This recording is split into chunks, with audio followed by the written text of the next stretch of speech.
우리가 지금 로마서 여행을 2주째 여행을 하고 있습니다.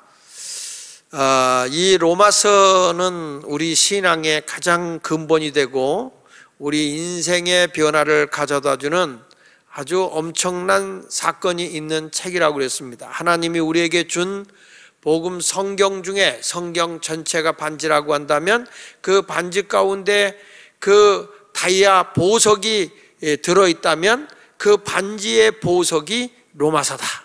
성경 전체가 반석이라고 하면 그 정도로 로마서가 우리의 신앙생활하는 데는 빼놓을 수 없는 아주 중요한 교리적인 내용의 말씀이 로마서에 있습니다. 자, 오늘은 연합된 삶이라고 하는 제목의 말씀을 가지고 이 로마서를 끝장까지 제가 한 장씩 지금 강의를 해 나가고 있어서 이 로마서가 사실은 한 장 한 장 이렇게 꼼꼼하게 훑으면 한 장 가지고도 한 달 정도 이렇게 좀 풀어줘야 되는데 그냥 쭉 훑고 있는 상태니까 그러면서 여러분들이 이 말씀을 잘 듣고 은혜 받았으면 좋겠습니다. 우리가 어저께 이제 말씀을 들으면서 그 로마서 5장 12절로 21절에는 우리에게 두 가지 기둥이 있다. 그 두 가지 기둥이 뭐냐 하면 하나는 아담에 연관되어 있는, 연대되어 있는 삶. 아담에 이게 연관이 되어 있으면 아담이 인류의 대표자로서 그가 죄를 범한 것이 곧 내가 죄를 범하게 된 것이고 그 아담으로 인해서 우리가 죄 아래 갇히게 됐고 죄의 권세 아래 있어서 죄의 종이 됐다. 그런데 우리 하나님께서는 그 첫째 아담으로 이 세상에 죄가 오고 사망이 오게 됐지만 우리 하나님이 마지막 아담을 보내주었는데 그게 바로 예수 그리스도다. 그래서 첫째 아담에 속해 사는 사람은 죄 아래 있게 되고 사망 아래 있게 된 자가 되어서 하나님의 진노와 심판을 받지만 반대로 마지막 아담으로 인류의 대표로 오신 분이 예수 그리스도인데 그 예수 그리스도 안에 속한 삶을 살아가는 사람은 그리스도의 의로움으로 우리가 의롭다함을 얻기 때문에 영생도 얻게 되고 영원한 생명과 하나님의 상과 복을 받는 그런 하나님의 귀한 사람이 되는 것이다. 이렇게 어저께 말씀을 했습니다. 그러니까 우리가 생각해 보면 아담에 연합된 자는요 자기 의지로 되는 게 아니에요. 이것은 그냥 내 의지와 상관없이 그냥 어쩌다 출생해 보니까 아담의 후손이 되어서 그냥 필연적으로 얽혀져 있는 죄인이에요. 그래서 그게 원죄고, 그러니까 이게 나도 모르게 조상으로부터 흘러내려오는 죄가 원죄고, 그리고 내가 알면서도 죄를 범하는 게 자범죄. 그런데 이 원죄와 자범죄라고 하는 것은 원죄는 필연적으로 그냥 내가 노력하지 않아도 내가 힘쓰지 않아도 내가 죄를 짓지 않았어도 죄가 들어오는 거예요. 그것은 인류의 첫 대표인 아담에 속해 있었기 때문에 그렇다는 거예요. 그런데 예수 그리스도와 마지막 아담인 예수 그리스도와 연합한 자가 되면 이것은요 내가 결단을 하고 예수 그리스도를 믿으면 하나님의 은혜가 나에게 오면서 새로운 관계가 형성되면서 하나님이 내가 죄성을 가지고 있음에도 불구하고 내가 연약함에도 불구하고 경건하지 못하고 죄 아래에 있었을 때임에도 불구하고 하나님의 은혜로 값없이 의롭다 칭해줘요. 나를. 내가 결단하고 예수 그리스도만 믿으면 하나님의 은혜로 새로운 관계가 되는 것이기 때문에 우리 하나님께서 그리스도 안에서 나에게 죄 없다 무죄 선언을 해준다는 거예요. 그게 뭐냐면 의롭다 칭해주는 거예요. 의롭다 칭해주는 거예요. 그러니까 우리가 예수 그리스도를 믿으면 은혜로서 믿음의 칭함을 의롭다 칭함을 받고 그러면서 나는 사망의 자리에 있던 내가 영원한 생명을 얻어요. 이것은 내 노력이 아니라 내 힘써서 되어지는 게 아니라고 그랬죠 어저께도. 이것은 그냥 하나님이 은혜로 우리에게 주는 거예요. 어느 안에서? 예수 그리스도 안에서. 그러니까 예수 그리스도를 통하지 않고는 의롭다함을 얻을 자가 없다고 그랬어요.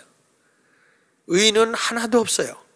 로마서 3장 10절에 보면 의인은 없나니 하나도 없다고 그랬고, 로마서 3장 23절에는 모든 사람이 죄를 범하였다. 그래서 아담 안에서는 모든 인류가 다 죄인이었는데, 마지막 아담이신 예수 그리스도를 통해서 우리에게 인류의 대표인 첫 아담이 죄를 가져왔다면, 하나님이 인류의 대표인 아담을, 마지막 아담이신 예수 그리스도를 보내서 그분이 인류를 대표하여 우리의 죄를 다 사해 줌으로써 의롭다함을 얻게 되고 생명을 주시게 됐다는 거예요. 그러니까 이 로마에서 강조하는 것은 아담으로 인해서 죄가 우리에게 다 왔다는 데 초점을 두고 있는 게 아니라, 마지막 아담 대신 예수 그리스도, 그분을 통해서 우리에게 의롭다함을 얻게 되고 영원한 생명을 얻어서 이제는 우리는 죄의 종이 아니라 의의 종, 하나님의 종, 하나님의 말씀에 순종하는 순종의 종으로 우리의 신분을 바꿔줬다, 이렇게 말씀하고 있는 게 로마서 5장 17절 이하예요. 그런데 오늘은 뭐에 대해서 얘기하는 거냐면, 내가 예수 그리스도와 연합하여 영생을 얻고 하나님의 자녀가 됐다면 그냥 은혜로 내가 하나님의 자녀가 됐어요. 죄성이 있음에도 불구하고, 연약한 중에 있는데도, 경건치 않은 삶 속에 살아가는데도 하나님의 은혜로 나는 그리스도와 연합한 자가 되어서 의롭다 인정을 받았어요. 그러면 의롭다 인정을 받은 사람은 그렇다면 어떻게 거룩한 삶을 살아야 하겠느냐? 그래서 로마서 1장부터 5장까지는 하나님의 은혜로 의롭다 칭함을 받는 칭의에 대해서 얘기를 했다면, 6장부터 8장까지는 예수 그리스도 안에 속해서 의롭다함을 받아서 거듭난 우리들이 어떠한 삶으로 그리스도를 따라가는 거룩한 삶을 살 것이냐. 그래서 6장부터 8장까지는 성화에 대한 얘기예요. 성화. 거룩한 삶을 어떻게 살 거냐. 그러니까 우리가 보면 이 칭의라고 하는 것은, 의롭다 칭함을 받는 것은, 이것은 순전히 내가 노력해서 얻는 건 하나도 없어요. 뭐냐? 하나님께서 우리를 위해서 다 베풀어주는 은혜예요. 내가 그냥 예수 앞에 가기만 하면 그냥 값없이 하나님의 은혜로 100% 나는 하나도 노력하지 않았는데 하나님이 선물로 너 의롭다 칭해주는 거예요. 그러니까 내가 죄사함을 받고 내가 영생을 얻는 이 비밀은 내 노력으로 되는 것은 절대로 아니에요. 하나님의 은혜예요, 은혜. 그래서 성경 말씀 에베소 2장 8절에 이렇게 말하죠. 너희는 그 은혜에 의하여 믿음으로 말미암아 구원을 받았으니, 예수 그리스도를 믿기만 했는데 은혜로 구원을 받아, 이것이 너에게서 난 것이 아니고 내 노력으로 난 것이 아니고 내가 고행을 통해서 난 것도 아니고 오직 뭐냐? 하나님의 선물이다. 보십시오. 행위에서 난 것이 아니니, 이건 내가 어떤 행동을 했기 때문에, 이런 일을 했기 때문에 의롭다 한 것이 아니라는 거예요. 이거는 그냥 하나님이 주신 선물이야, 선물. 예수 그리스도 안에서 내가 죄인 되었을 때에, 내가 경건치 않을 때에, 내가 연약할 때에 그냥 예수 그리스도 믿기만 하면 하나님의 은혜로 값없이 의롭다함을 얻는 거예요. 로마서 3장 23절 24절에도 똑같은 말씀을 하는 거예요. 모든 사람이 죄를 범하였으며 하나님의 영광에 이르지 못하게 됐다. 다 죄 아래 속하여서 지옥에 갈 수밖에 없었다. 그런데 24절에 그리스도 예수 안에 있는 속량으로 말미암아, 속량이라는 것은 뭐라고 했어요? 죄값을 다 지불해주고 노예를 사서 노예의 증서를 찢어버리고 너는 자유다 이렇게 선언해 주는 게 속량이라고 그랬어요. 그러니까 우리 주님께서 나는 죄의 종이었는데 예수님의 피값으로 나를 다 사서 내 죄가 다 없다, 너는 그냥 의로워졌다, 하나님의 자녀다, 너는 무죄야, 이렇게 선언해 주는 게 그것이 바로 속량이다, 속량. 그러니까 하나님의 은혜로 가름없이 의롭다함을 얻은 자 되었느니라. 예수 안에 들어오니까 이런 하나님의 은혜가 우리에게 주어졌다 그 말이에요. 이것이 뭐냐면 칭의예요. 칭의는 다시 말합니다, 내가 의롭다 함을 얻는 것은, 죄사함을 받는 것은 절대로 내 노력으로 되는 거 아니에요. 하나님의 은혜예요. 100% 하나님의 은혜예요. 할렐루야. 그런데 이렇게 믿음으로 의롭다함을 받았으면 그걸로 끝나는 게 아니라 이제는 하나님의 자녀가 되고 의로운 사람이 됐으면 뭘 살았냐? 거룩한 삶을 살아야 된다. 그게 성화라고요. 성화. 특이한 것은 내가 예수를 믿어서 하나님의 은혜로 구원을 받았다면 이제부터는 내가 거룩한 삶을 살기 위해서 끊임없이 꾸준히 노력하고 힘쓰고 애써야 되는데, 그게 내 자의적인 노력으로 되는 것이 아니라 하나님의 은혜가 나에게 주어지면서 나는 거룩한 길을 걸어가기 위해서 끊임없이 노력해야 된다. 이것에 대해서 웨슬리는 내가 거룩한 사람이 되기 위해서는 이것도 인간의 의지나 노력으로는 안 되더라. 뭐가 있냐? 하나님의 선행 은총, 은혜가 오고 내 노력이 가야 거룩한 삶을 살 수 있다. 그래서 성화는 이렇게 했어요. 웨슬리가 말하기를 하나님의 은혜 100, 내 노력 100.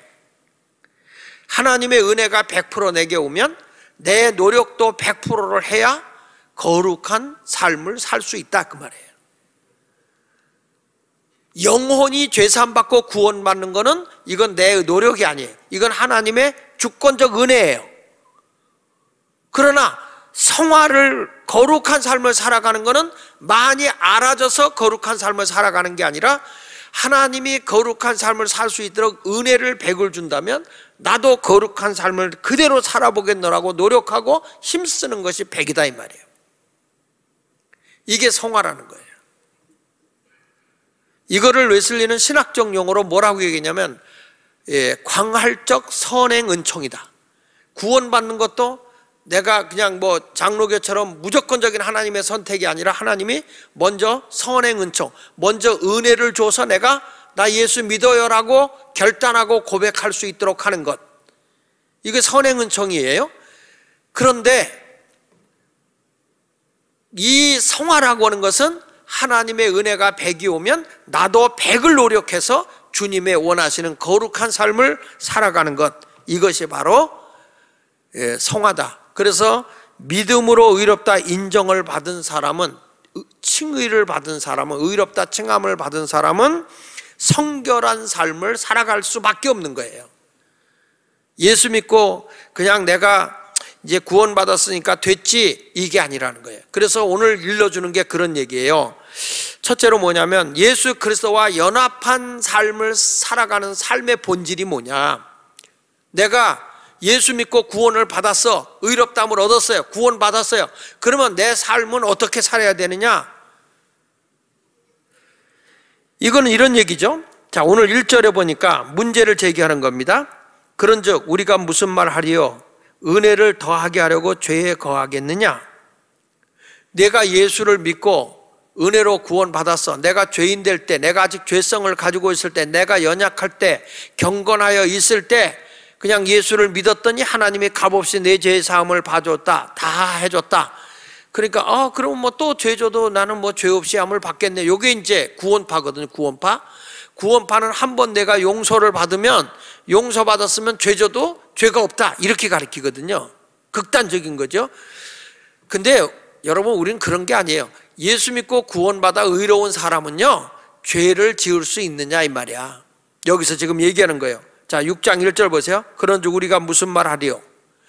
은혜를 더하게 하려고 죄에 거하겠느냐? 내가 은혜로 구원을 받았으니까 또 죄를 죄를 범해도 주님이 은혜를 더 주겠느냐? 그러니까 은혜를 더 크게 입기 위해서 죄를 자꾸 져도 되겠느냐? 이렇게 이제 질문을 하는 거예요, 바울이. 왜 이렇게 질문했냐면, 우리가 무슨 말을 은혜를 더하게 하려고 죄에 거하겠느냐? 이 말을 한 이유는 로마서 5장 20절에 이렇게 말했잖아요. 율법이 들어온 것은 범죄를 더하게 하려 함이라. 무슨 얘기예요? 내가 얘기를 들었어요. 내가 얼굴이 지저분한데 깜깜한 데 있을 때는 못 봐요. 그런데 이렇게 빛이 쫙 비치면 내 더러운 걸 알게 되잖아요. 아이고 얼굴이 더럽네? 그러면 내가 닦아요. 그러니까 율법이 뭐냐? 너를 범죄를 더하게 하려고 하면 너가 얼마나 큰 죄인임을 알게 하려고 율법을 줬다는 거예요. 그래서 누구에게 가기 위해서? 예수 그리스도 앞에 가서 용서받게 하기 위해서라는 거예요. 그러니까 여기 이런 말인 거예요. 그러나 죄가 더한 곳에는 은혜가 더욱 넘쳤다. 그렇잖아요, 여러분. 내가 너무 못되게 잘못된 사는 사람이 죄를 깨닫고 하나님의 은혜로 내가 알고 보니 나같이, 바울이 고백했잖아요. 나는 죄인 중에도 괴수였다. 예수 믿는 사람을 비방하고 핍박하고 학대한 천하의 못된 나였더라. 그 율법에 비춰보니 내가 얼마나 큰 죄인인지, 죄인 중에도 나는 큰 괴수였다. 근데 나 같은 것에도 주님이 은혜를 베풀어 준 걸 보니 하나님의 은혜가 얼마나 크냐 이거예요. 그러니까 죄가 큰 곳에 은혜가 더 컸다 이런 말이지, 야 은혜 많이 받으려면 자꾸 죄져라 이 말이 아니다 이 말이야. 그러니까 사람들이 이걸 오해한다니까요. 죄가 더한 곳에 은혜가 더욱 넘쳤다. 그러니까 자꾸 죄를 져. 왜 이렇게 죄 짓고 살아요? 은혜 좀 많이 받으려고. 이거 아니라는 거예요, 이거. 그러니까 사람들이 이런 엉뚱한 궤변을 들어놓는 거죠. 로마서 3장 7절에도 그렇게 말했잖아요. 그러나 나의 거짓말로 하나님의 참되심이 더 풍성하며 그의 영광이 되었다면 어찌 내가 죄인처럼 심판을 받겠니? 이렇게 또 이제 반문하는 거죠. 이게 무슨 얘기야? 내가 거짓말을 한 것 때문에 하나님의 영광이 더 높아졌다. 그러면 하나님이 영광이 되는데 내가 왜 심판받아? 이런 얘기죠. 내가 이거 비유로 얘기했어요. 누가 불을 질렀어요. 그 소방관이 가가지고 막 생명 걸고 용감하게 불을 진화했어요. 그 안에 갇혀있는 사람 살려냈어요. 막 소방관이 화상을 입어가면서 했어요. 그랬을 때 사람들이 야, 저 소방관 헌신적이고 용감하고 생명바차 아주 그냥 정신이 투철하네. 그래서 상을 받았다. 그러면 불 질른 사람이 무죄죠? 아니 지금 저 소방관을 굉장히 높여줬잖아요.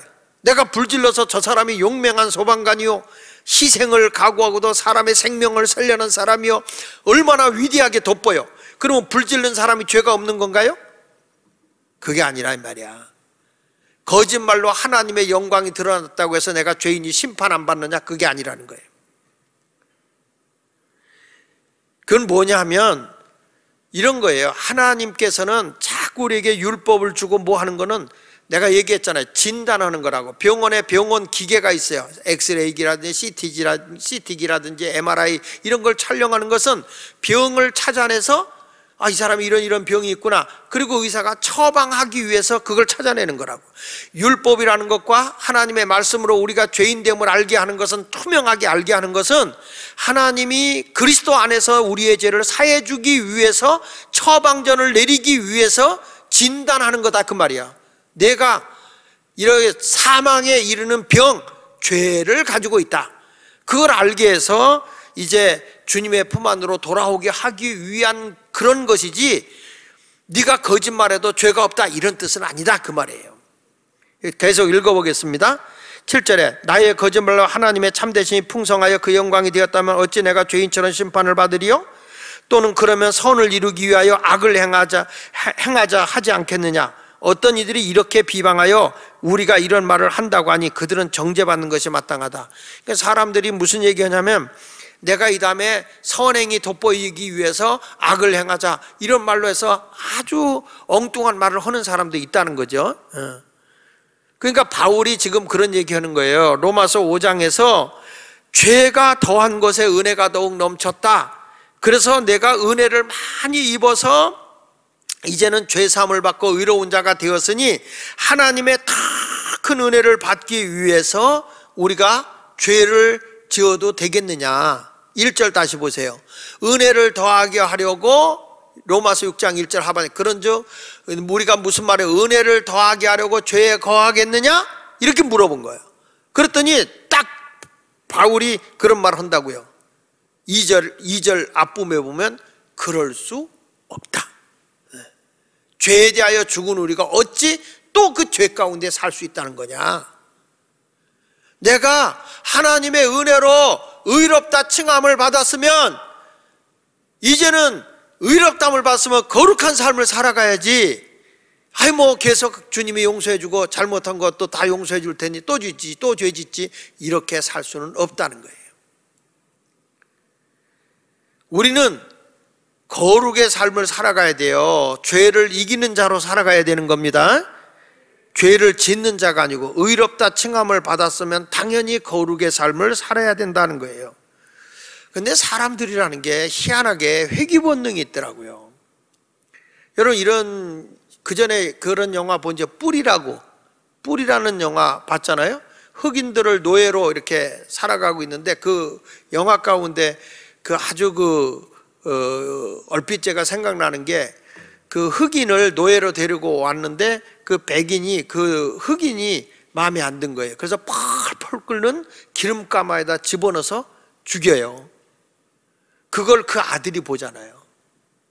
사실 사람을 짐승같이 사고팔고 하는 이 노예제도는 없어져야 되거든요. 근데 이런 것이 그때 사실화 있었단 말이에요. 영국이나 미국에서 노예제도가 이렇게 치열하게 있었을 때, 우리가 잘 아는 그 미국에서 아브라함 링컨이 이제 이것은 하나님의 형상을 가진 사람들을 사고팔고 노예로 취급해서는 안 되겠다. 그래서 노예 해방 운동을 하면서 뭘 했냐면 그 남북 전쟁도 했잖아요.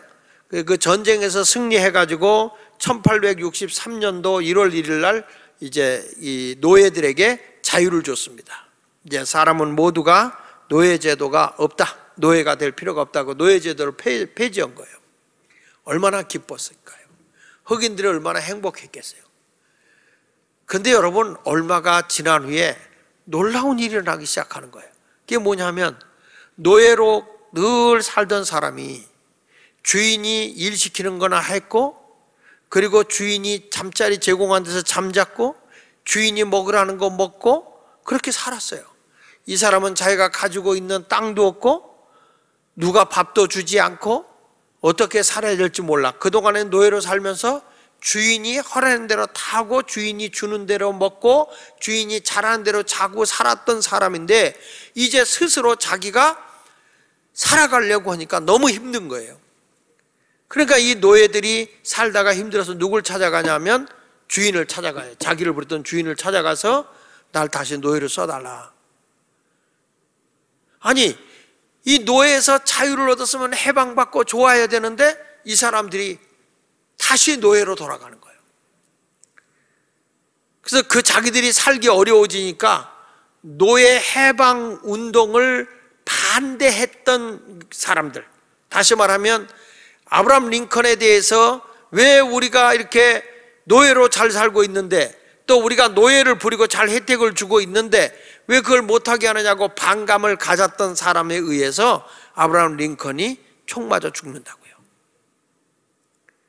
자, 여러분, 우리가 여기서 깨닫는 게 있어요.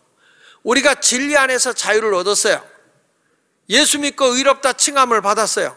그래서 우리는 죄와 상관없이 살아야 되는데, 은혜를 받고 보니까 이게 그냥 주님의 은혜가 없을 때는 내가 술 마시고는 술 마시고, 내가 욕지거리고 하면 욕지거리하고, 죄져도 죄가 아니고 이런 생활을 했는데, 막상 예수 그리스도 안에 와서 살려고 하면 불편한 게 많아. 그렇지 않습니까? 학교를 다니는 사람과 안 다니는 사람, 누가 더 불편해요? 학교에 가면 시간 지켜야죠. 교복 입어야죠. 숙제해야죠. 선생님 지도하는 시간 꼬박 앉아서 공부해야죠. 숙제해가야죠. 또 시험도 봐야죠. 여러 가지로 불편해요. 근데 학교 안 다니면 일어나고 싶을 때 일어나고, 밥 먹고 싶을 때 밥 먹고, 내 마음대로 할 수 있잖아요. 막상 어느 곳에 새로운 세계를 향해 간다는 것은 제재받는 게 많다고요. 여러분, 내가 예수 믿고 의롭다 칭함을 받고 나면 주 안에 살아가는 것이 불편할 수 있어요. 그러니까 사람들이 아유, 나는 그냥 교회를 다녀도 옛날에 자유롭게 살던 그런 모습으로 살 거야. 그래서 원래대로 돌아가는 거예요. 교회 와서는 주여 주여고, 예수님의 은혜로 죄사함 받았습니다. 예수님의 은혜로 나는 천국 갑니다. 나는 의롭다 인정을 받았습니다. 그래 놓고 나서는 문 열고 나가면 그냥 옛날이 좋은 거야. 그리고 또 죄 아래 사는 거예요. 죄 아래. 그럴 수 있느냐 이 말이야. 하나님의 은혜로 구원받았으니까 너희들이 또 죄짓고 하나님의 은혜를 구할 수 있느냐? 그랬을 때 바울이 하는 얘기가 그럴 수 없다는 거예요. 죄의 노예가 되어서는 안 되고 우리는 그리스도 안에 속한 자가 되어야 할 줄로 믿습니다. 그러니까 우리가 예수 믿고 의롭다 칭함을 받았으면 그걸로 안 돼요. 거룩의 삶을 살아야 돼. 그래서 칭의와 성화는 같이 묶여가는 거예요. 따라합시다. 의로움과 거룩함은 같이 가는 거다. 예수님의 은혜로 의로워졌으면 또 은혜를 입은 우리는 거룩한 삶을 살아야 되죠. 그러니까 이 바울의 신학에 그 영향을 많이 받은 우리 감리교 창시자 요한 웨슬레가 그 제시하는 구원의 길, 구원의 순서를 7가지로 얘기합니다. 7가지. 그 어떻게 얘기하냐면 하나님이 처음에 우리에게 은혜로 천지를 창조했잖아요. 하나님의 형상대로 우리를 창조하는데 첫 번째가 타락했다는 거예요. 선악과를 따먹음으로써 죄인이 돼요. 자, 죄인이 되고 두 번째 가서는 은혜를, 내가 죄인됨을 깨닫고 하나님의 은혜로 회개하는 거예요. 따라합시다. 타락. 그 다음에 회개. 내가 하나님의 형상을 입었던 내가 타락이 돼서 내가 죄인이었네. 그다가 하나님의 은혜가 오는 순간에 아이고 하나님 난 죄인입니다. 나는 잘못 살았습니다 하고 회개하는 거예요.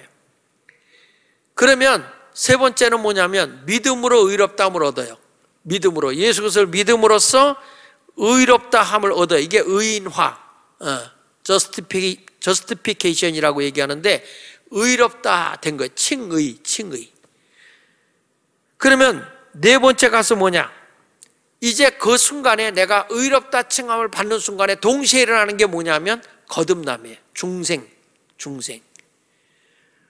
내가 예수 믿고 돌아와서 주님이 너는 의로워졌어 하는 순간 내가 하나님의 아들로 태어나는 거예요. 중생했다, 거듭났다. 그 다음에 다섯 번째가 뭐가 일어나냐면 그리고 나서는 구원의 확신을 갖는 거예요. 구원의 확신. 그리고 여섯 번째 가서는 뭐냐? 하나님의 은혜로 내가 성화의 길을 걸어가는 거예요. 성화. sanctification이죠. 그 성화가 되어졌을 때 그때 우리가 그리스도인의 완전인 어디로 가는 데냐? 영화까지 올라가야 그게 천국까지 갈 수 있는 그리스도의 영광의 세계까지 썩지 아니할 몸으로 새롭게 변화되어 하나님 나라 갈 수 있는 단계까지 가야 이게 온전한 구원이다. 이렇게 얘기를 하는 건데 이게 이제 바울이 말하는 구원론과 같아요. 그래서 우리 감리교회는 장로교에서 오해하는 게 뭐냐면 감리교는 의지적 구원이다. 자유의지, 내 의지로 구원한다 그러는데 사실은 그렇지 않습니다. 하나님의 은혜가 와서 우리가 고백할 수밖에 없는 선행 은총을 믿는 거예요. 저들은 무조건 선택 불가항력적인 은혜, 거절할 수 없는 하나님의 은혜를 거절할 수 없는 하나님의 불가항력적인 은혜가 와서 하나님이 나를 무조건 선택하고 나는 그 주님을 믿음으로써 구원받는다. 하나님의 인간은 전적으로 타락해서 하나님을 찾을 수 있는 힘이 없고 인간이 하나님을 찾아갈 수도 없는데 하나님이 이 전적으로 타락한 인간들에게 거절할 수 없는 하나님의 무조건적인 선택으로 불가항력적인 은혜를 베풀어 준다. 하나님을 거절할 수 없도록 은혜를 주어서 우리가 하나님의 택함으로 구원받았다. 이렇게 얘기를 하거든요.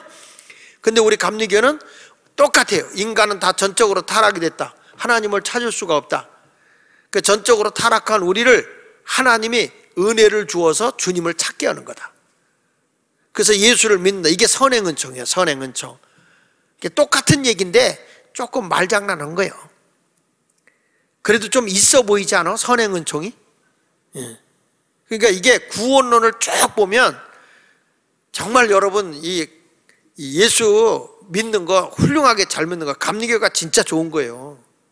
왜냐하면 루터나 이 종교 개혁주의자들이요 예수를 믿음으로써 구원을 받는 순간에 그냥 의로움만 오는 게 아니라 이 거룩함도 같이 온다. 그래가지고 이 성화에 대해서 별로 강조를 안 했어요.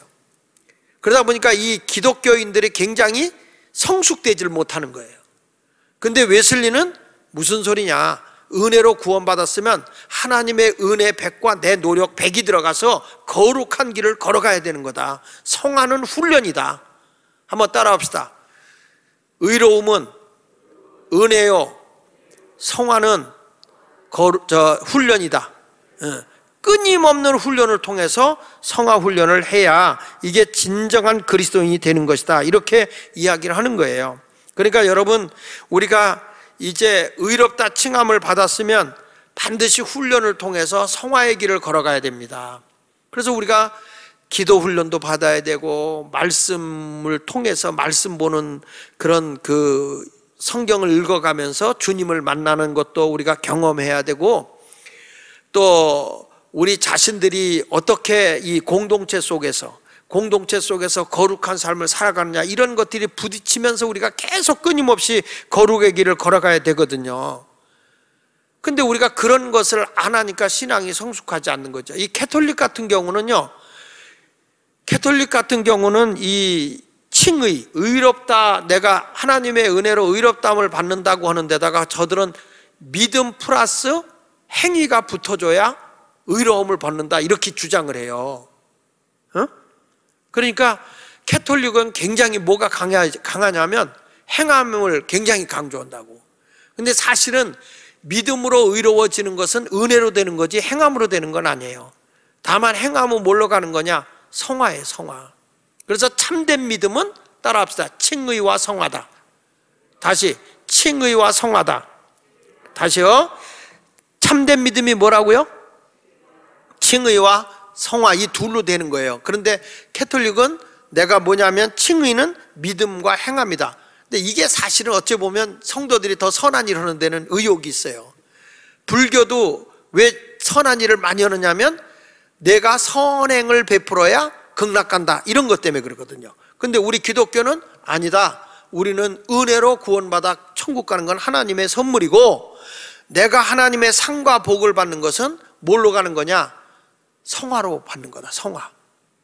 거룩한 삶을 통해서 하나님의 복을 받는 거다. 그거를 일러주는 거예요. 그러니까 오늘 말씀에서도 지금 계속 일러주는 게 뭐냐면, 우리가 은혜로 이렇게 죄가 많은 것에 주님의 은혜로 죄사함 받고 의롭다함을 받으니 죄를 계속 져서 은혜가 넘치게 해야 되겠느냐? 그럴 수 없는 거다.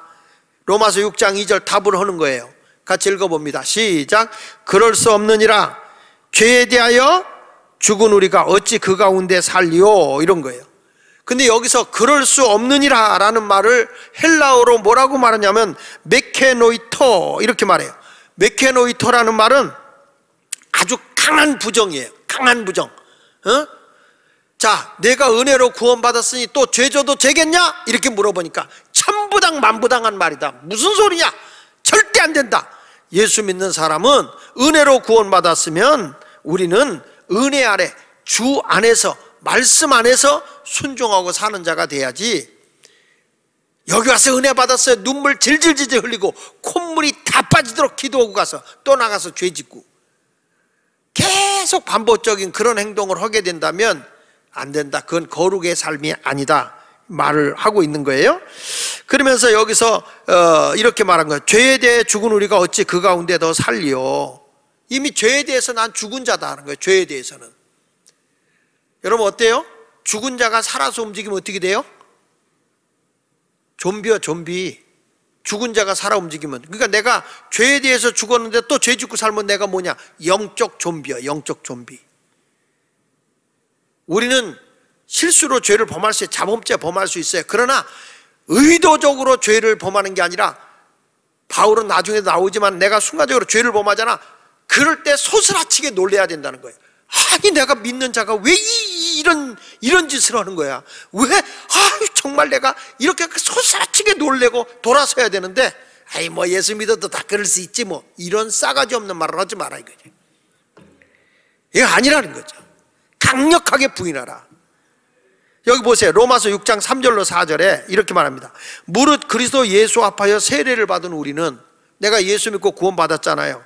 우리는 그의 죽으신 값하여 세례 받은 줄 모르느냐? 그게 무슨 얘기냐면, 우리가 물 세례 받을 때 물에 잠수했다는 것은 내가 옛사람이 죽었다 장사 지내는 거예요. 세례가 물로 이렇게 물을 얹는 것은 뭐냐면 원래 침내잖아, 물에 잠그잖아요.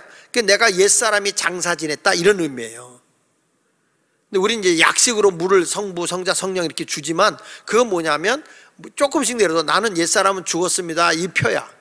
그러니까 예수 앞에 세례를 받은 우리는 그의 죽으심과 합하여 세례를 받은 줄 알지 못하냐. 예수 죽을 때 나도 옛사람, 죄의 사람이 죽었다 그 얘기예요. 그 의미가 세례다. 그러므로 우리가 그의 죽으심과 합하여 세례를 받음으로 그와 함께 나도 뭐가 됐다? 장사됐다. 뭐가 장사냐? 옛사람이 장사 지는 거예요. 자, 장사 지냈어요. 화장터에 가서 화장 다 해가지고 장사 치렀어요. 근데 그 다음날 아침에 식탁에 앉았더니 내가 거기 있어. 이미 장사 지냈는데 장사 지낸 사람이 앉아있으면 여러분 어떻게 되겠어? 기절 초풍할 일 아니야? 깜짝 놀라고 기절하고 도망가겠죠. 아니 분명히 어제 화장터에 가서 화장해서 장사 지냈는데 아침에 와 있어. 여러분 우리도 옛사람이, 죄의 사람이 이미 장사 지냈다고. 예수님이 십자가에 죽어서 장사 지냈잖아요. 그때 나도 옛사람은 다 장사 지낸 거예요. 세례받는 순간에 다 장사 지낸 거예요. 근데 자꾸 죄의 사람이 나오면 되겠어 안 되겠어? 물어보는 내가 죄인이지? 지금 그걸 얘기하는 거예요. 우리는 더 이상 자신을 죄의 무기로 사용해서는 안 된다는 거예요. 이제 죄에 대해서 나는 완전히 죽은 자다. 나는 완전히 죄하고 단절된 자다. 그렇게 지금 바울이 말씀하고 있는 겁니다. 자, 4절부터 다시 보겠습니다. 로마서 6장 4절로. 자, 그러므로 우리가 그의 죽으심과 합하여 예수 그리스도가 십자가에 죽을 때 내가 죽은 거예요. 세례를 받음으로 그와 함께 장사됐다. 예수님이 무덤에 장사 지냈죠? 십자가에 죽어서 장사를 지냈죠? 그때 나도 같이 장사된 거다. 옛사람이 죽어져서 장사되어진 거예요. 이미 나는 옛사람이 아니에요. 거듭났잖아요 여러분요. 옛사람은 이미 죽어져서 장사 치른 거예요. 다 나를 따라하세요.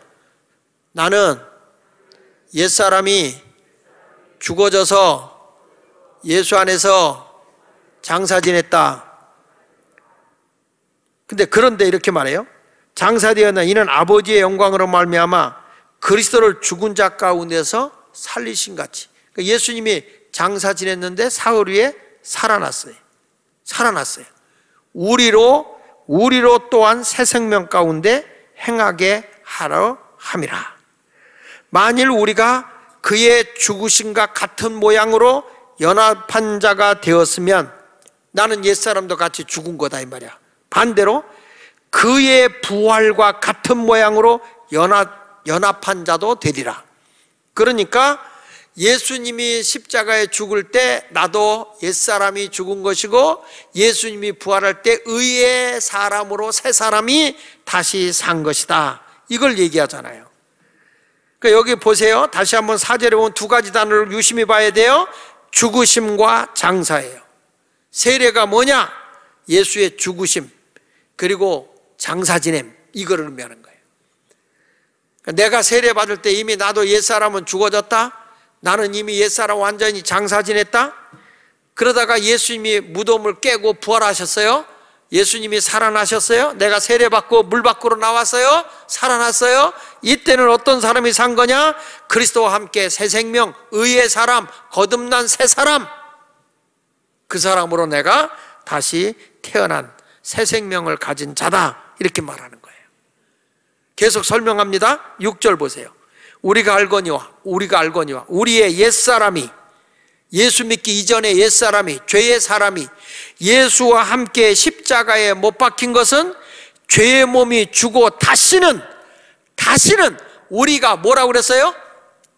죄에게 종로로 타지 아니하려 합니다. 할렐루야. 내가 예수 믿고 구원받았으면 이제는 뭐 해야 되냐? 죄의 종로로 타면 안 된다. 이는 죽은 자가 죄에서 벗어나 의롭다 하심을 얻었다. 나는 이제 이 옛사람의 죄사람은 다 죽어졌고 새 사람이 되어서 의의 사람이 되었다. 할렐루야. 여러분 이제는 의와 진리의 새 사람을 입은 자예요. 우리는 의와 진리, 예수님의 은혜로 의롭다함을 받고 하나님의 진리의 말씀으로 무장된 나 사람은 새 사람이 된 거예요. 옛날 사람처럼 죄짓고 불법, 불의, 범법자가 되어져서 죄짓고 살아가는 불법자의 삶을 살아가는 자들이 아니라고요. 이제는 죄의 종로로 터지 말고 은혜 안에서 생명의 종로로 타는 살아있는 그리스도인이 되시기를 축원합니다. 그래서 여기서 바울이 계속 반복적으로 또 얘기하는 거예요. 6장 8절부터 10절까지 한번 보실래요? 만일 우리가 그리스도와 함께 죽었으면 또한 그와 함께 살 줄을 믿노니 예수 죽을 때 나의 옛사람 죽었고 예수가 다시 살아날 때 의의 사람으로 살았으니 이는 그리스도께서 죽은 자 가운데서 살아나셨음에 다시 죽지 아니하시고 사망이 다시 그를 주장하지 못할 줄 알미로라. 이제는 예수가 죽을 때 나는 옛사람 사망의 사람이 죽었고 이제 새 생명의 사람이 살았다. 의의 사람으로 살았으니 옛사람이 나를 주관하지 못한다. 여러분, 내가 예수 믿고 구원받았는데 자꾸 옛사람이 날 주관하고 다니면 안 돼요. 옛사람의 것을 다 벗어버려야 돼. 어떤 사람 그래요. 이 본성은 안 죽어요. 본성은 안 죽어. 죽어야 돼. 예수 안에 와서 예수님의 그 성품으로 우리가 돌아가야 되는 거예요. 그가 죽으심은, 예수님의 죽으심은 같이 읽어봅시다. 죄에 대하여 단번에 죽으시며 그가 살아계심은 하나님께 대하여 살아계십니다. 할렐루야. 예수 믿는다는 게 그거예요. 근데 우리는 예수 믿는다고 하는데 여전히 옛 구습을 못 버리는 거야. 어떻게 그럴 수 있냐는 거예요. 애벌레가 거듭나서 나방이 됐으면 날개짓을 하고 날아다녀야지 어떻게 애벌레 짓을 그냥 하냐는 거예요. 예수 믿으면 완전히 내가 새 사람으로 바뀌어져야 되는데 달라져야 되는 겁니다. 이제부터 그리스도와 함께 나는 옛사람은 죽었고 예수님의 사심으로 나는 다시 한번 살았다. 그러니까 이제 이 결론이 간단한 거예요. 그리스도 안에서 새로운 삶으로 우리가 살아가자, 그 말이에요. 여기 11절 보세요. 11절 로마서 6장 11절. 자, 시작. 이와 같이 너희도 너희 자신을 죄에 대하여는 죽은 자다. 이제는 죄하고 상관없는 자다. 그리스도 예수 안에서 하나님께 대하여는 뭐가 있는 자? 살아있는 자. 그러니까 나는 하나님 앞에서 살아있는 자예요. 죄에 대해서는 죽어있는 자고. 이게 앞부분에서 내가 거룩한 삶을 살아가는 자는 이렇게 사는 거다라고 분명한 결론을 맺어주는 거예요. 예수 믿고 구원받았으니까 이제는 새 사람으로 완전히 살아야 되겠네. 이걸 우리에게 일러주면서 이제부터 너는 어떻게 살 거냐? 몸의 소욕대로 살 거냐? 아니면 하나님의 인도하면 영적인 소욕대로 살 거냐? 하나님의 말씀에 순종하고 살 거냐? 내 욕심대로 불의한 방법으로 살아갈 거냐? 내 몸을 불의의 도구로 쓸 거냐? 하나님의 의의 도구로 쓸 거냐? 이걸 이제 얘기하는 거죠. 보십시오. 로마서 6장 12절로 14절에 그러므로 너희는 죄가 너희 죽을 몸을 지배하지 못하게 하여 몸의 사욕에 순종하지. 내 몸의 욕심대로 정욕대로 살지 말고, 그래서 너희 지체를 불의의 무기로 죄에게 내주지 말고. 나는 이제 이 몸뚱아리가 죄 짓는 데 쓰면 안 된다 이거예요. 아니, 교회 성직자가 되고 교회 신앙생활을 오래 했는데도 여전히 우리의 몸이 그냥 이 몸의 사욕대로, 몸의 정욕대로 죄를 범하는 사람들이 너무 많은 거야. 이게 왜 그러냐면 우리가 예수 믿고 구원받았다는데 구원의 의미를 확실히 모르니까. 그러니까 교회 와서 예배는 드리는데 그의 행동을 보면 계속 죄 아래 사는 거죠. 다시 보세요. 너희는 죄가 너희 죽을 몸을 지배하지 못해 몸의 사욕에 순종하지 말고 또한 너희 지체를 불의의 무기로 죄에 내주지 마라. 내 몸뚱아리 죄짓는 데 쓰지 마라. 오직 너희 자신을 죽은 자 가운데서 다시 살아난 자 같이 누구에게 드려라? 하나님께 드려라. 내 몸뚱아리 하나님께 드려라. 그리고 뭐라고 했어요? 너희 지체를 모든 몸의 모든 지체를 의의 무기로 하나님께 드려라. 내가 가치 있는 것을 하라. 내가 은사를 가졌냐? 내가 능력을 가지고 있냐? 내가 재능이 있느냐? 의의 무기로 하나님께 드려라.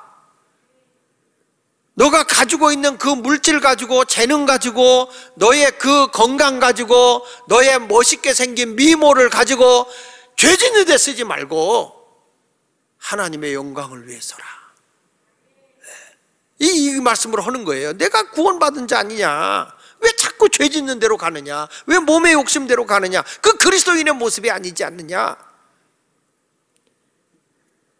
14절 읽어봅시다. 시작. 죄가 너희를 주장하지 못하리니 이는 너희가 법 아래 있지 않냐고. 율법 아래서 죄인이라는 그 아래 있는 것이 아니라 은혜 아래 있다. 너는 하나님의 은혜로 내가 의롭다함을 받지 않았냐? 그러니까 너는 율법 아래서 죄인으로 살아서는 안 된다. 은혜 아래서 의인으로 살아라. 거듭난 자로 살아라. 하나님의 사랑 안에서 살아라. 사랑하는 여러분, 내가 은혜로 구원받았어요. 믿으십니까? 하나님의 은혜로 구원받았으니 이제는 의의 무기로 하나님께 내 자신을 드리십시오. 절대 불의한 방법으로 살아서는 안 되는 겁니다. 이게 구원의 감격이 없으니까 요즘에 젊은 애들이 힘들어요, 바빠요, 피곤해요. 왜 교회가 자꾸 나를 이용하려고 그래요? 아이고, 나 정말 한심스러워서. 내가 주님의 은혜로 구원받아서 기뻐서 주의를 해야 되는 거예요. 할렐루야. 이게 얼마나 귀한 일입니까? 그래서 로마서 이제 그 6장 1절부터 14절까지는 우리에게 거룩한 삶을 살아라 이렇게 얘기하면서 15절부터 이제 끝절까지는 뭐 해야 되냐면, 너는 죄의 종이 있고 의의 종이 있는데 죄의 종으로 있느냐 의의 종으로 있느냐, 그거에 대한 얘기인 거예요. 다시 한번 또 얘기를 합니다. 로마서 6장 1절에서는 그런즉 우리가 무슨 말을 하리요? 은혜를 더하게 하려고 죄에 거하겠느냐? 그랬을 때 뭐 하라고 그랬어요? 그럴 수 없다 그랬죠? 근데 15절에서도 똑같은 말이 나와요. 15절에 그런즉 어찌하려? 우리가 법 아래 있지 아니하고 은혜 아래 있으니 죄를 지으리요? 죄를 지으리요? 그럴 수 있다?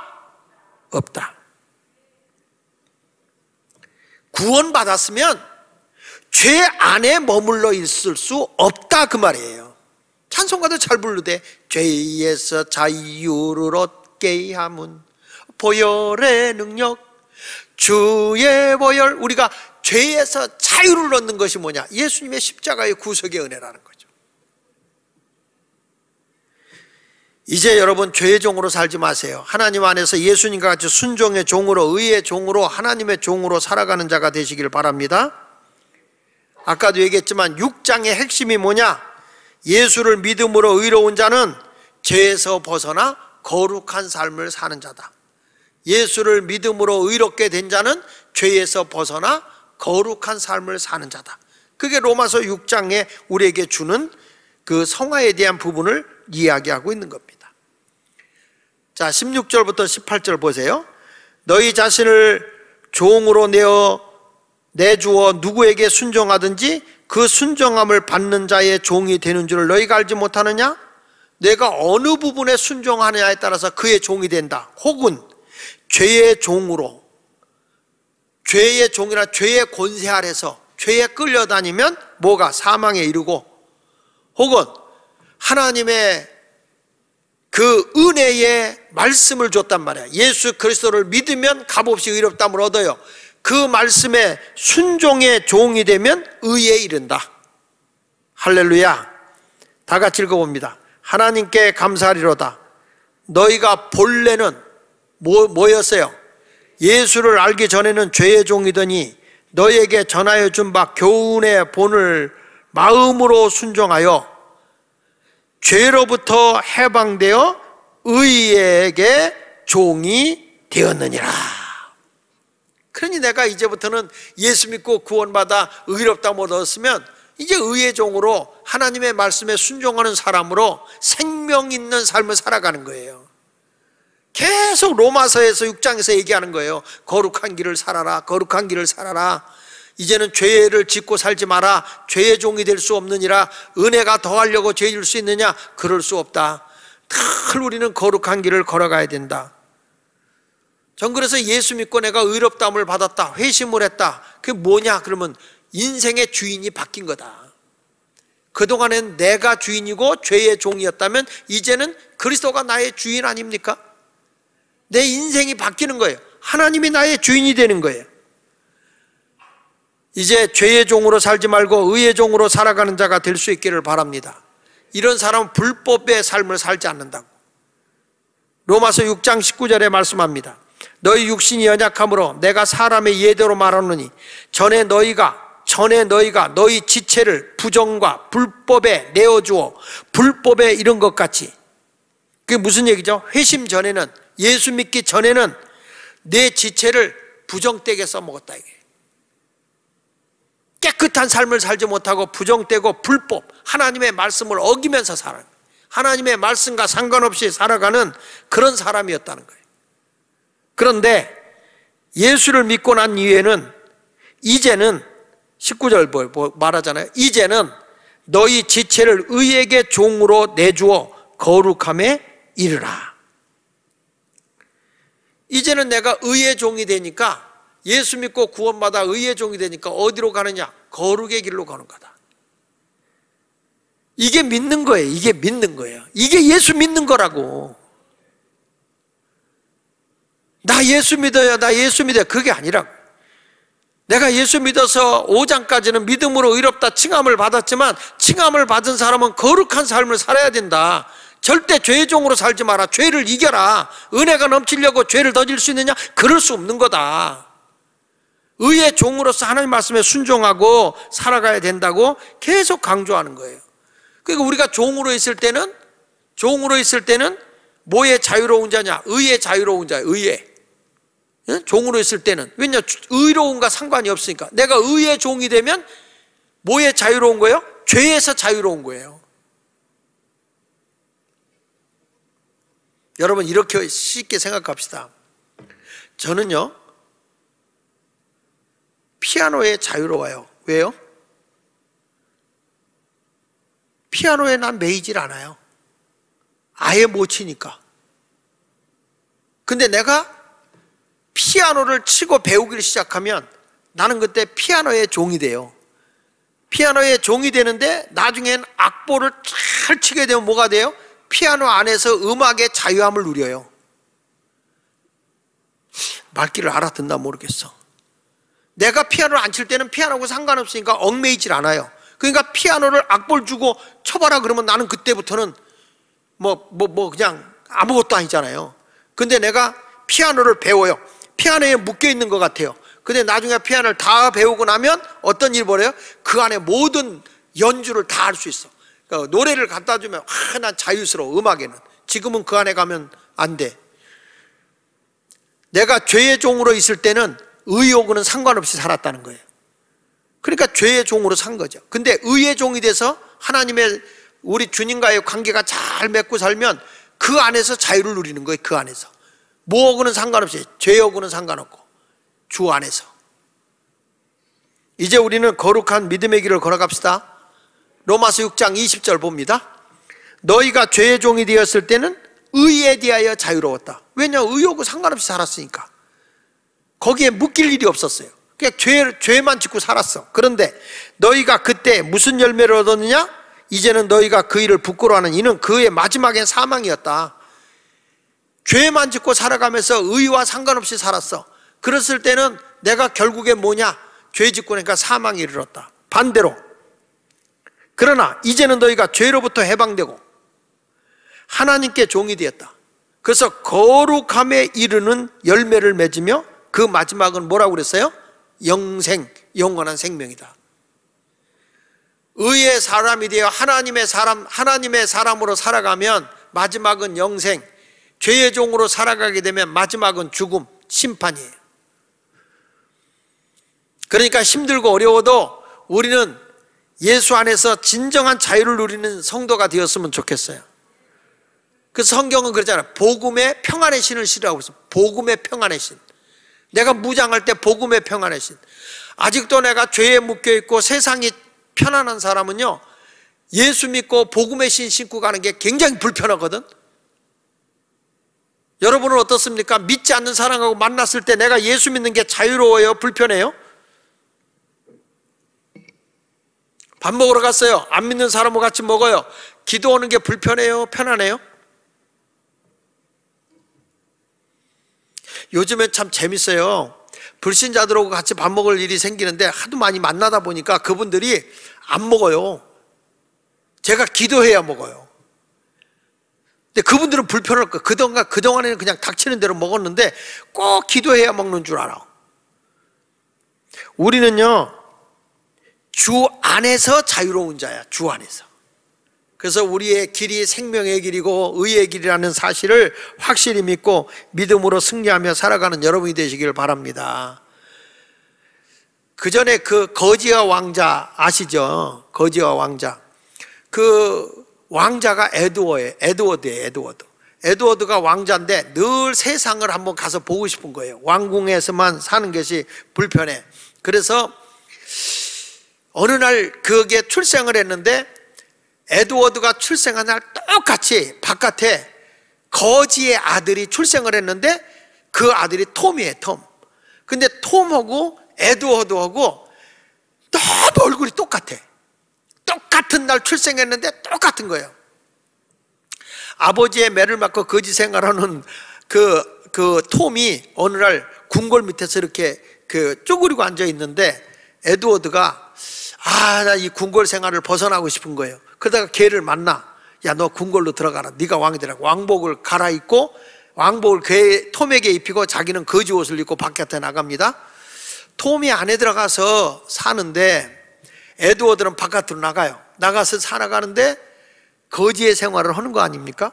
근데 이 사람은 거기서 뭐냐 하면 왕자의 행동을 하는 거예요. 왕자의 생활. 세상을 보고 세상이 왜 이렇게 어려움이 생기고 힘들게 살아가는 걸 다 본 거예요. 이게 궁궐에서 정치를 잘못해서 이렇구나, 이런 걸 다 알게 돼요. 근데 모든 세상 사람들이 거지 행사하면서 내가 왕자다 그러니까 전부 다 미친 사람으로 여겨버려요. 한편 궁궐 안에 들어간 톰 왕자는 거지가 왕자가 됐으니 이게 먹는 것부터 예의를 갖춰야 되고 말을 그렇게 해서는 안 됩니다. 그냥 전부 다 옛날의 왕자가 아닌 거예요. 똑같이 생겼는데 밥을 먹어도 예의가 없고 손으로 퍽퍽 먹고 입을 쩝쩝쩝쩝 대고 왕자는 그렇게 먹으면 안 됩니다. 다시 교육을 시키는 거예요. 그러니까 이 왕자가 이제 거지가 왕자가 된 거잖아요. 너무 불편한 거예요. 아무 때나 자고 싶으면 자는데 침대에 딱 누웠더니 푹신해서 좋을 줄 알았더니 그동안에 바닥에서 잤던 그 모습이 몸이 나를 기억하거든요. 몸이 기억하니까 바닥이 편안한 거야. 침대에 있으니까 허리가 더 아픈 것 같고 불편해서 잠이 안 와. 거기다가 밥 먹는 예를 갖추십시오. 뭐 걸음걸이를 이렇게 하십시오. 옷은 이렇게 입으십시오. 말은 이렇게 하십시오. 너무 불편해. 그러면서도 이가 궁궐 생활을 잘 익혀서 이제 왕자의 생활하다가 이 진짜 왕자가 궁궐 안으로 겨우 해서 들어오죠. 들어왔는데 이 거지가 내가 진짜 왕자고 저게 왕자가 아닙니다 라고 할 때 갈등이 막 생기잖아요. 그런데 나중에 톰의 도움을 받아서 에드워드가 왕자가 됩니다. 다시. 그리고 그가 통치자가 되어서 아주 훌륭한 왕이 되죠. 그냥 성경 얘기가 아니고 동화 얘기예요. 근데 이런 모습을 우리가 보면서 이게 남의 얘기일까? 내가 갑자기 거지같이 세상에서 죄악된 생활을 하다가 갑자기 하나님 나라의 궁궐 안에 들어간 거예요. 어저께 얘기했잖아요. 은혜의 나아감을 입었다. 그 나아감이라는 게 그게 왕궁의 왕 앞에 나아가는 단어라고 그랬잖아요. 그러니까 우리가 예수 믿고 은혜로 나아간다는 것은 하나님의 그 은혜 앞에 나가는 거예요. 그래서 그 앞에 가서 내가 기도하면 다 응답을 해주는 거라고 그랬잖아요. 근데 이 왕자가 아닌 사람이 그 안에 살려고 하니까 왕자의 모습을 하니까 너무 힘들었던 것이죠. 또 왕자가 세상에 나가서 죄 짓고 사는 것도 보통 힘든 게 아니에요. 그러나 실질적으로 불편하더라도 우리는 예수 믿고 구원을 받으면 어느 안에 거해야 되느냐? 주 안에 거하는 그런 진정한 자유인이 되어야 할 줄로 믿습니다. 이제 예수 믿기 전에는 죄의 종이었고 부끄러운 사망에 이르게 되었지만 의의 종이 되고 예수를 믿고 난 뒤엔 하나님의 종, 의의 종이 된 뒤에는 죄에서 자유함을 얻게 되고 성화의 길을 걸어가서 마지막에는 영생을 얻게 되는 겁니다. 오늘 로마서 6장 23절 마지막에 결론이 그거예요. 예수 믿고 이제 구원받았으니 영생의 길로 가자, 그 말이에요. 같이 읽어봅니다. 시작. 죄의 삭은 뭐라고요? 사망이요. 하나님의 은사는 그리스도 예수 우리 주 안에 있는 뭐다? 영생이다. 할렐루야. 이제 하나님께 내 모든 마음과 시간과 삶을 드리는 거룩한 삶을 살아가기 때문에 여러분 모두는 영생의 삶을 얻어야지. 내가 예수 믿고 구원받았는데도 예수님에게 세례받을 때 나는 죄의 사람이 죽어진 것이고 예수님이 부활할 때 의의 사람으로 내가 살았는데 여전히 죄의 사람으로 살아가려고 하고 있으면 영적인 여러분들은 좀비의 생활을 할 수밖에 없는 거 아닙니까? 이제 예수 믿고 구원받았으니까 아무렇게 살면 안 돼요. 반드시 거룩의 삶을 살아가야 돼요. 이것이 오늘 로마서에서 우리에게 일러주고 있는 아주 귀한 말씀입니다. 성도 여러분, 여러분의 몸을 의의 무기로 들이십시오. 내 몸도, 내 시간도, 내 물질도, 내 은사도, 하나님이 내게 주신 모든 재능도 하나님의 의의 세계를 위해서 드릴 수 있고 사용할 수 있는 자가 돼야지 자기 영광이나 드러나고 자기나 뽐내려고 하는 내 육의 욕심을 따라가는 사람이 되면 결국에 사망의 법에 매여 있는 거예요.